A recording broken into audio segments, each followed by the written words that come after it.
Yo, this is Rick Mahorn, the bad boy, giving a shout out to my man Drew, Detroit Drew. Make sure you tune in on his YouTube channel, Detroit Drew. Bad boy.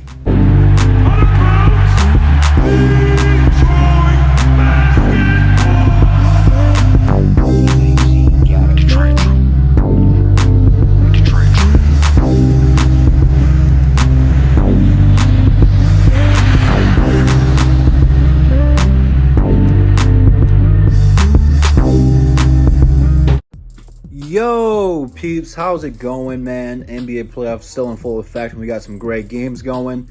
In terms of the Pistons, I don't really want to call it shocking. A lot of us saw it coming. It still would have been nice, and it still is nice. However, Julius Randle did win Most Improved Player. Well-deserved. Can't argue with it. He was an all-star. He's got the Knicks in the playoffs. Nobody thought the Knicks would be this good. They put themselves in position to trade for a veteran like Derrick Rose to compete. And now, they're going to be in a tough series with Atlanta, man. I can't wait to watch the rest of this series. I still think it's going to go 7 games. It's going to be a tough, hard-fought series, man. The Knicks are just so good defensively, and Julius Randle is a good leader for them. Can't wait to see what he can do in the playoffs after having bad game 1. But don't take this away from Jerami Grant. Just because he didn't win it doesn't mean he didn't have a good year. He wasn't good enough. He finished second in the voting. I'm sure if Randall missed some time or something along those lines, Jeremy might have had a little bit more of a case for it. But when you play that good and you win that many games, the NBA values W's more than anything.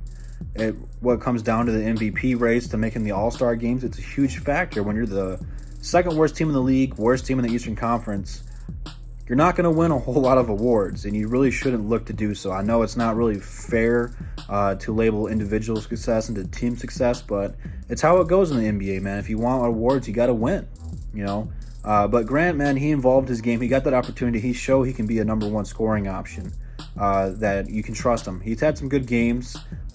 He wasn't always efficient, but what else, man? You're playing on one of the youngest teams in the league, and you're getting all the shots you want. So you're going to keep pulling when you have those looks. So he's still good defensively, man. I think the next thing he needs to work on is his playmaking ability, especially with what we're trying to get in this draft and what we're trying to build towards. Eventually, it's not going to be the Jerami Grant show. Eventually, it's going to be team basketball, and he might not be the first option anymore. So he'll have to learn how to make better and make the better decisions, which he knows how to do. He's been the 3rd, 4th option on deep playoff teams. That's what he was in Denver and OKC. So, he's already got that role down. Obviously, you don't want him to fall back to that role after you just paid him. But future holds, I don't know what's going to go on for him, but he's had a great year. I might as well just make this my review for him for this season, too, while we're at it. Do 2 birds with 1 stone. His grade for this season, I'm going to give him a solid B. He did good for the most part of the entire season. Even when Blake was here, he was putting up the numbers he was doing.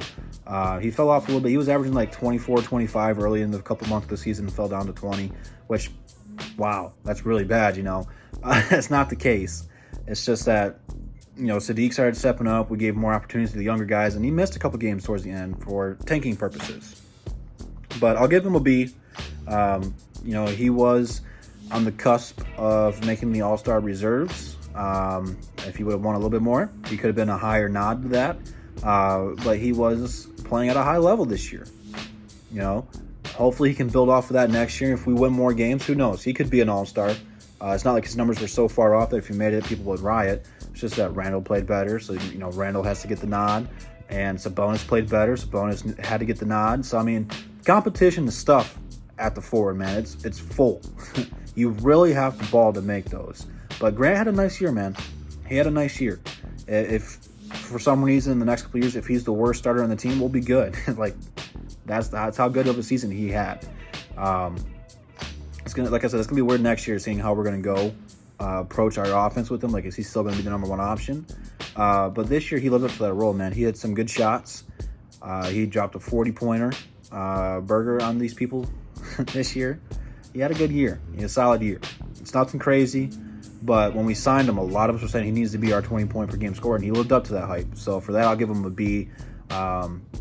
It's kind of hard to kind of grade everybody when we're not trying to win, because I want to see him hit some clutch shots, which, he did. A lot of these games came out on the wire, but it's not like we had a buzzer beater or anything like that. I want to see him have that clutch gene when we're trying to win. If he does, that's an A for the season, but oh well, so be it. But like I said, man, B for him. He lost most improved player. Randle won it. Shout out to Randle, man. I know Knicks fans are happy they finally got the guy. And I can't wait to watch him in the playoffs. The Trae Young, man. Julius Randle going at it for a 7-game series. Must-see TV, man. Must-see TV. But let me know what you guys think about Randle beating out Jerami Grant for the award. And what would you grade Jerami Grant for this season? Leave all that down below in the comments. Instagram, Twitter, DSA members, all in the description. Check it all out. And I'll see you guys in the next one. And that's the bottom line, because Double D said so. Peace.